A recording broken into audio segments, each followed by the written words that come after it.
Brains. Brains. Num num num num num. The second film in my Asian review double bill series, which MonkeyTube, one of my subscribers, recommended to me, is I Saw the Devil. I Saw the Devil was released in 2010.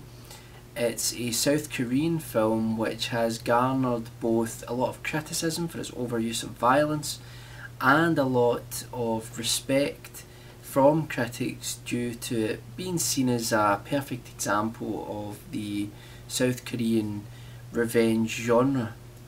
The film's directed by Kim Ji-woon, who many horror fans will know as the director of A Tale of Two Sisters, and it carries on his impressive run as a director. Now, the film does exist in multiple cuts simply because the film is controversial because of the type of violence that is used. So there are a bunch of different cuts floating around in a multitude of different countries. I Saw the Devil starts with Joo-yoon, a girl who is stranded, I should say a young woman who is stranded in her car on a snowy night on a deserted stretch of road.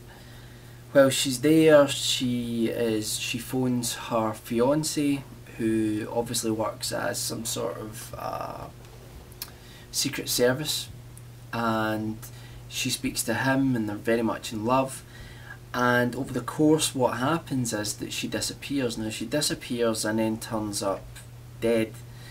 And the film is essentially a revenge tale about how this girl's fiance identifies the man who killed her and decides to make his life a living misery rather than just bringing him to justice. What he does is he identifies him, and he will meet him, beat him up, do terrible things to him, but let him live. And then every time he goes to try and kill again, the fiance will be there to stop him or to cause him the pain of not getting to do the things that he obviously, takes great pleasure in doing. While the main character is essentially the hero of the piece, we do, as the film progresses, start to question how far he is going to make the killer's life a living hell. Eventually, the main character is straddling that thin line between having a just cause and actually becoming like the person he hates in the first place. Along the way, there are a bunch of great set pieces and action scenes, while there is a game of cat and mouse played between the killer and the murdered girl's fiance. Also, the local police get involved, and this creates a bit of a situation where they obviously want to bring the killer to justice, but the fiance isn't done playing whatever game it is that he's playing. While essentially a revenge thriller, I Saw the Devil does stand apart from a great many other films within that genre, and the reason is that it's not just a simple revenge tale. The film explores ideas of morality, what it is to be good, what it is to be evil, and it explores the feelings of loss and despair which the families of murdered victims obviously have to go through. The main theme of the film seems to be, can terrible things make a good man bad? And it does this in a very subtle way in places, because the action scenes and that are so full of tension and are so exciting that you can kind of think in places that you're sort of watching a bit of a bubblegum movie that doesn't really have a lot to it. But the film is soaked in the blood of the victims within the film and the impact that their deaths has had. Choi Min-sik plays the, again, pronunciation's wrong, I apologise. He plays the killer within the film, and he's obviously very famous for his role in Old Boy, and his performance is absolutely fantastic. You don't really know what this killer is. He seems to be truly psychopathic in terms that he has no real feelings of empathy or emotion for anyone. He just sort of goes along and does what he does. And there's one point where a victim sort of begs not to be killed, and he just does it anyways. And he even asks the question, why not kill you? As if it's like not a big deal to him. What's interesting is that the film doesn't really explore why he kills. In fact, I don't think that issue is raised at all. The only sort of tidbit of information we get is from his family at one point in the film, which just gives a little bit of his background, that he's sort of abandoned his family, that he had a child, abandoned the child, and that he's just not a particularly nice, pleasant character. But it's never really explained why he kills, and in some ways that's refreshing, because often when we have films, especially within the horror genre, where you have a killer, often there is a lot of backstory to who the killer is and why they do what they do. But here that's pretty much missing. Lee Byung-hun, don't know if that's the right way to pronounce it, is fantastic as the murdered girl's fiance. He really I think plays that character who's filled with loss, but is also very cool and calm in a lot of scenes, where his training kicks in, because he is obviously someone who's worked for like the sort of secret services. He's obviously really trained in hand-to-hand combat and covert operations and things like that, and he uses those skills to torment the killer. What's interesting again about the killer is that we really sort of think of him as a sort of crazy loner, but then all of a sudden in the middle of the film it turns out he's got friends, and it kind of catches you off guard in a lot of ways. But then his friends are pretty much as disgusting and messed up as he is. I really loved the visual look of the film. I think it was very stark. I don't think there was a shot in the film that they felt out of context from everything else that was going on around it. I think that just in general, it was one of those films where the cinematography was really quite stylish, but not to the point where you're sitting going, oh that's really nice, when or that looks great, and which then takes you out of the story. So all of the I think the camera work and the framing of the shots in the film really just helped the story. There wasn't anything there for any sort of kind of artistic flourish to the point that takes your mind off of the story. I think the balance between sort of style and functionality was almost perfect. The action scenes are great. The funny thing about the action scenes is that they aren't overly choreographed to the point where they seem really Hollywood. There's a great scene between the main character and the killer in this sort of, I don't know, like sort of abandoned warehouse, and there's a fight scene there, and it feels really epic, but without feeling fake or removed from reality. So it has that balance to it. Now, the biggest criticism that has been levelled at I Saw the Devil is the use of violence within the film. Now, I'm not a fan of torture porn. I actually really can't stand a film that is sort of violent for violence sake. I think if it's I think if the gore is there as part of the fabric of the film, in terms of maybe a sort of comedic aspect to the movie, like for example Peter Jackson's like Brain Dead or Return of the Living Dead, these sorts of films, I think that's totally fine. I enjoy it, it's just a good bit of fun. But in a lot of films, what's happening is that the gore is being presented in a truly realistic fashion, and it's being put together in such a way as to get a really strong emotive response from the audience. But the problem with that is that if it doesn't serve the story, then it is gratuitous. It has to serve the story. That's why a lot of people love Audition. Now, I have to say, I've only seen it once, but I look on that film as a prime example of something which really became just torture porn in the end. It was a beautifully shot film, and I actually enjoyed it up until that point. But you know, that's an example of a film that just went too far. I don't think it served the story really. But in I Saw the Devil, I don't think there's a problem with the gore or the violence at all. I mean, there are some really, really cringe-worthy moments, but in a lot of ways, the violence reminded me in some places of the violence in some of Scorsese's films, like that scene in Casino in the cornfields. It sort of catches you off guard with the rhythm of it, and there's a lot of like people getting hit in the head with things, and it felt very realistic. It really did,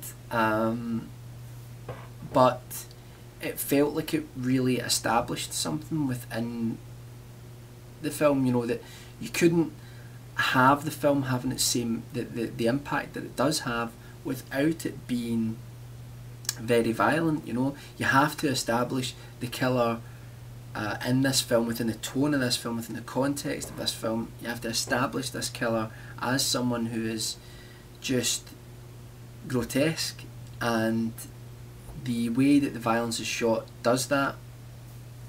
And then the violence that's perpetrated on the killer by the hero,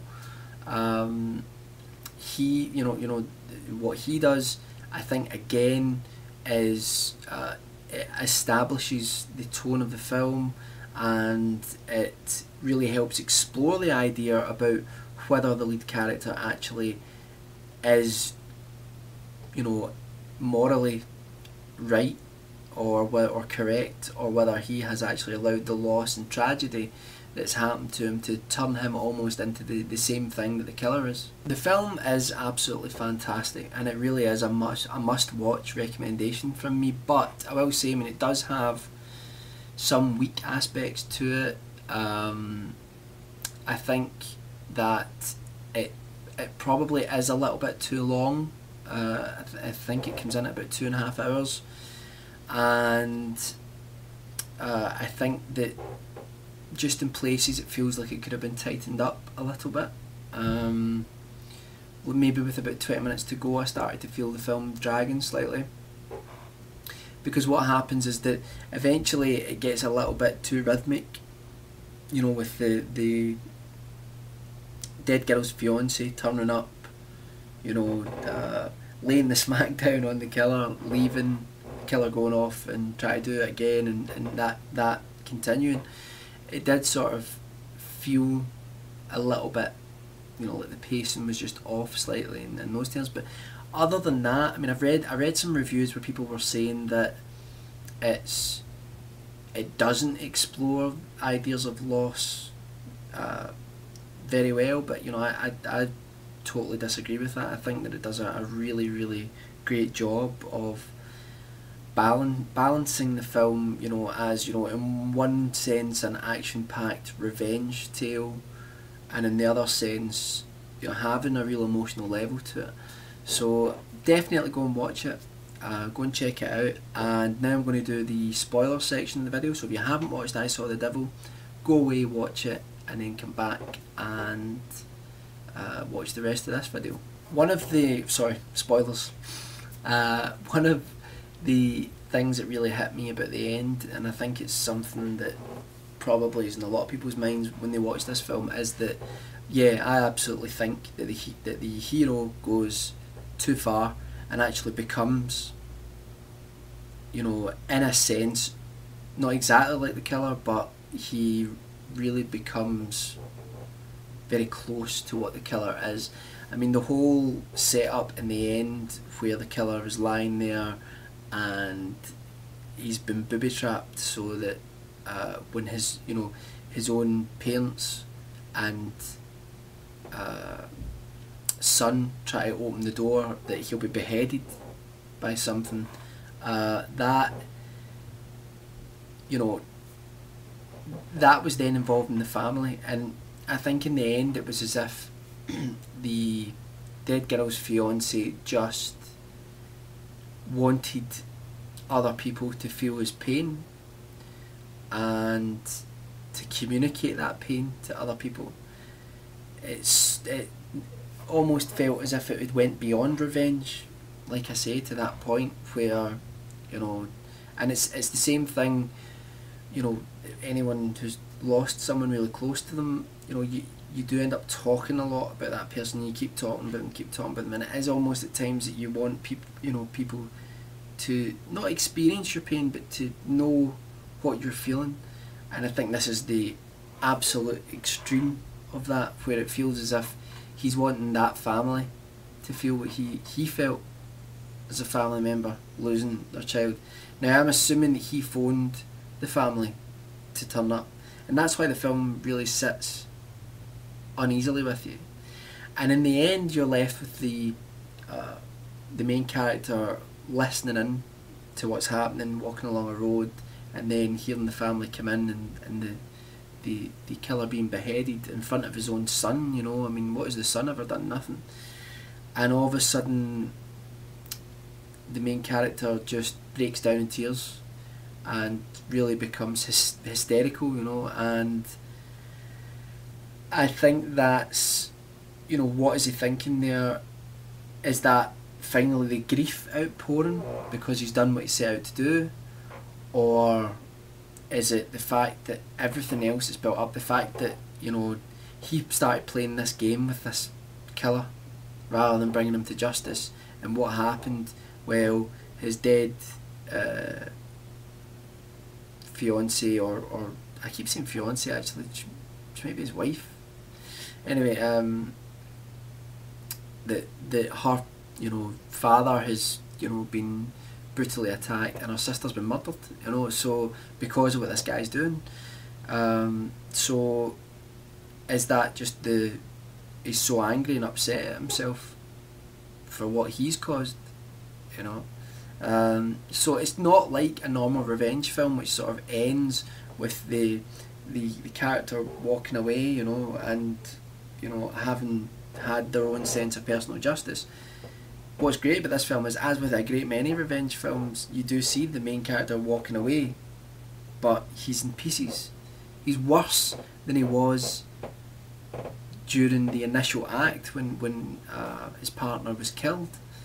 So that's, I think, really well done, but it does sit really uncomfortable with you because you kind of want him to be the hero, you want him to rise above it, and he totally doesn't. He actually does something in my mind which was really terrible. Taking someone's life in the first place, in my opinion, is terrible, but you know, to do it in such a way in front of the family, if he orchestrated all of that, I mean, that's evil, you know. That's not just revenge, you know. I really thought the characters that were brought in during the middle of the film, well, essentially the one character who was the killer's friend, almost like a sort of protege that you kind of felt, who is in himself a serial killer and a cannibal. He was, I think his performance was excellent, and I think he brought something to the film, you know. I think it got quite interesting in that part. In fact, it reminded me, it was almost as if it's kind of like, got to that point where it was almost like, what if the family from the Texas Chainsaw Massacre kidnapped the wrong person, and that person ended up being able to take care of all of them, you know, wipe out all of them. And that's kind of almost what it feels like in this house when they're all running around. It's interesting though that the hero, you don't actually see what happens to the girls that he frees, you know, which kind of didn't sit that well with me either. What happened to them? It was as if he didn't really care. He asks one girl to wait at one point and then you don't really know what happens to her. So I mean, it kind of, I hope to God he didn't do something to them, you know, like he's became totally twisted, but you know, you don't know. Lastly, the film does have an element of humour in it, which I probably should have mentioned in the non-spoiler section of this video. There are moments where there's black comedy, and there's also, I mean, right at the start when the couple are talking on the phone and they're in love, and you know, the guy goes out of the room and goes to sing a song to her on the phone, you know, to, you know, away from everyone. I mean, you knew at that point, oh well, she's dead. You know, you knew that was like an overt way to tug on the audience's heartstrings, but it's there is a lot of bits of black comedy in there, and but at times it's a little bit over elaborate, the film. For example, the section of the film where the killer gets picked up by two guys, you don't really know what they're doing, but the two guys pick him up, and you don't know if their intention is actually to rob him or kill him. But he says, God, you guys picked the wrong person up, you know, and he kills the two guys in the car. Or you don't know if it's just that one of them happened to have a knife on him, you know, but I think it's implied that they were going to do something to him, that they were sort of toying with him, and that seems really, if that is the case, it seems a bit too over elaborate that would happen to him. And I think some of the things that the main character does to the killer as well can be seen as a little bit over elaborate, but on the whole, I mean, that's you know, I'm nitpicking. I really love this film.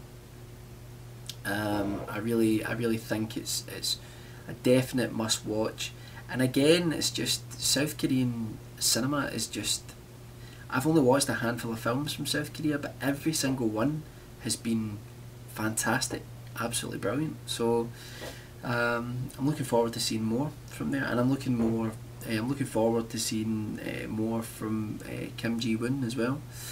So definitely check it out. As always, comment below if you let me know what you think of the film, and join us on the forums, etc, etc, blah blah blah blah, and I will speak to you all soon.